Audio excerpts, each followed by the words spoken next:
Selamat pagi bersama saya Cindy Raja. Mari kita awali pagi ini dengan semangat baru, motivasi hidup sehat dan inspirasi yang akan membawa kita lebih dekat kepada kebugaran fisik, mental dan spiritual.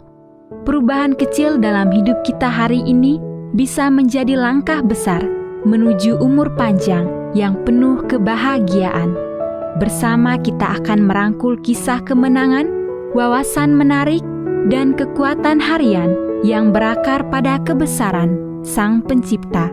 Tetap bersama kami di program Renungan Pagi, di mana setiap kata adalah dorongan untuk hari yang lebih baik. Kita mulai pagi ini dengan syukur dan harapan menuju hidup bugar selamanya. Ditulis oleh Kai Kusma bersama Pendeta Denny Kanajo. Selamat mendengarkan. Shalom. Selamat pagi para pendengar yang diberkati oleh Tuhan dimanapun Anda berada saat ini. Kita akan sama-sama mendengarkan firman Tuhan melalui audio Renungan Pagi pada tanggal 13 Mei 2025 dengan judul Ukuran Kesuksesan.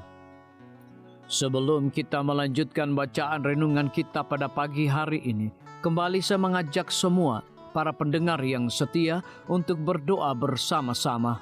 Bapa kami yang bersemayam di dalam takhta kerajaan sorga, terpujilah nama-Mu ya Tuhan pada pagi hari ini. Sebelum kami melakukan aktivitas pelayanan dan pekerjaan kami sangat rindu sejenak untuk merenungkan kebenaran firman Tuhan. Terima kasih Tuhan Yesus, ampuni kami Bapa, karena kami sudah berdoa hanya di dalam nama Tuhan Yesus, Juru Selamat kami. Amin. Ayat inti kita terambil di dalam Pengkhotbah 9 ayat yang ke-10. Demikian firman Tuhan, segala sesuatu yang dijumpai tanganmu untuk dikerjakan, kerjakanlah itu sekuat tenaga. Karena tak ada pekerjaan, pertimbangan, pengetahuan dan hikmat dalam dunia orang mati, kemana engkau akan pergi. Mari kita ikuti penjelasannya. Tuhan dapat mengerjakan mujizat melalui tangan para ahli bedah, berbakat dan mendedikasikan talenta mereka untuk pelayanannya. Salah satunya adalah Dr. Benjamin Carson, kepala bedah saraf pediatrik di Rumah Sakit Johns Hopkins di Baltimore, Maryland. Dia terkenal karena pemisahan bayi kembar Siam. Pada tahun 1997 atas permintaan ahli bedah saraf Sam Mok Gokong, Dr. Carson memimpin tim medis yang terdiri lebih dari puluhan dokter dari Universitas Medis Afrika Selatan, satu-satunya rumah sakit pendidikan kulit hitam yang besar di Afrika Selatan. Dalam salah satu operasi pemisahan, ini bukan hanya tantangan medis, kata Dr. Carson, tetapi tantangan sosial. Selalu menjadi anak tiri selama masih berlaku sistem pemisahan ras, apartheid. Mereka tahu bahwa jika operasi ini dapat berhasil dilakukan di rumah sakit ini, mereka bisa berdiri bahu-membahu dengan universitas kedokteran besar lain. Anak laki-laki kembar berusia 11 bulan ini menyatu di bagian atas kepala mereka, menghadap ke arah berlawanan. Ada 13 upaya pemisahan sebelumnya dan tidak ada yang berhasil. Dr. Carson meminta perangkat pemutar lagu stereo agar mereka bisa mendengarkan musik inspiratif selama operasi. Setelah 19 jam, mereka baru menyelesaikan 3/4 dari tugas mereka. Tetapi arterinya begitu terjerat sehingga dikhawatirkan mereka tidak mempunyai cukup darah di seluruh Afrika Selatan untuk melakukan pekerjaan tersebut. Dia menyarankan untuk berhenti dan kemudian melanjutkan operasi dalam waktu beberapa bulan. Dr. Mok Gokong menjawab, "Kami tidak memiliki peralatan untuk melakukan itu di sini." Tetapi mereka terus lanjutkan. Dr. Carson berkomentar, "Saya tidak mempunyai peralatan mewah apapun, hanya pisau bedah saya dan iman kepada Tuhan. Beberapa dari pembuluh darah tersebut lebih tipis dari selembar kertas. Saat saya melakukan pemotongan terakhir setelah 28 jam, kalimat Haleluya Chorus terdengar dari perangkat pemutar lagu. Semua orang merinding. Dalam 3 minggu anak-anak itu merangkak dengan normal dan kami hanya menggunakan 3 unit darah. Sejauh yang kami tahu ini adalah pertama kalinya ada orang yang mampu sepenuhnya memisahkan si kembar Siam di kepala dalam satu operasi. Tidak hanya keduanya dapat bertahan, namun ternyata tidak ada kerusakan.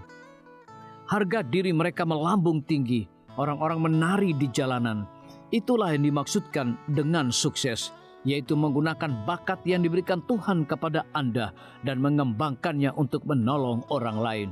Dan jangan pernah merasa malu pada Tuhan. Tuhan juga ingin melakukan keajaiban dengan tangan Anda. Maukah Anda mendedikasikannya untuk pelayanannya? Biarlah bacaan renungan kita saat ini akan menjadi berkat bagi kita semua. Kembali saya mengajak semua para pendengar yang setia untuk berdoa bersama-sama. Bapa kami yang bersemayam di dalam takhta kerajaan sorga, terima kasih Tuhan Yesus, oleh karena firman-Mu pada pagi hari ini memberikan berkat dan kekuatan rohani bagi masing-masing kami. Pada saat ini hamba berdoa untuk pemerintah kami, Tuhan memberkati Bapak Presiden bersama dengan wakil, para menteri dan seluruh stafnya, Bapak Gubernur bersama dengan wakil, Bapak Bupati bersama dengan wakil, Bapak Wali Kota bersama dengan wakil, camat dan seluruh stafnya, kepala desa, lurah, RT, RW, dimanapun mereka berada saat ini. Kiranya Tuhan lindungi mereka, pelihara mereka, curahkan hikmat dan pengetahuan sorga kepada masing-masing mereka, agar mereka dapat menjalankan roda pemerintahan boleh sesuai dengan amanah dan titah daripada Tuhan sendiri. Pada pagi hari ini kami juga berdoa untuk para tim medis. Tuhan berkati dokter, perawat, bidan, farmasi, nutrisionis. Kiranya hikmat dan pengetahuan sorga, roh dedikasi yang tinggi, roh kelemah lembutan Tuhan berikan kepada masing-masing mereka, agar mereka dapat memberikan pelayanan yang terbaik bagi setiap pasien yang membutuhkan pelayanan mereka setiap hari. Kami juga berdoa untuk guru-guru, kepala sekolah, siswa, mahasiswa, bahkan dosen di setiap lembaga pendidikan.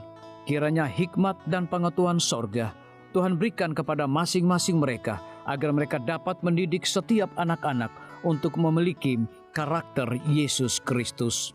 Hamba juga berdoa untuk TNI, Polri, PNS, wira swasta, petani, nelayan, ojek online dimanapun mereka berada.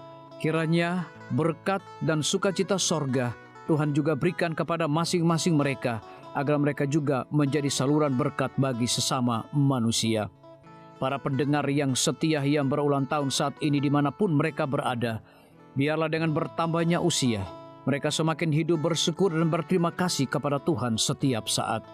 Yang berada di dalam kebimbangan, ketidakpastian hidup, Tuhan berikan iman yang teguh dan pengharapan, agar mereka tetap percaya akan janji Tuhan setiap hari.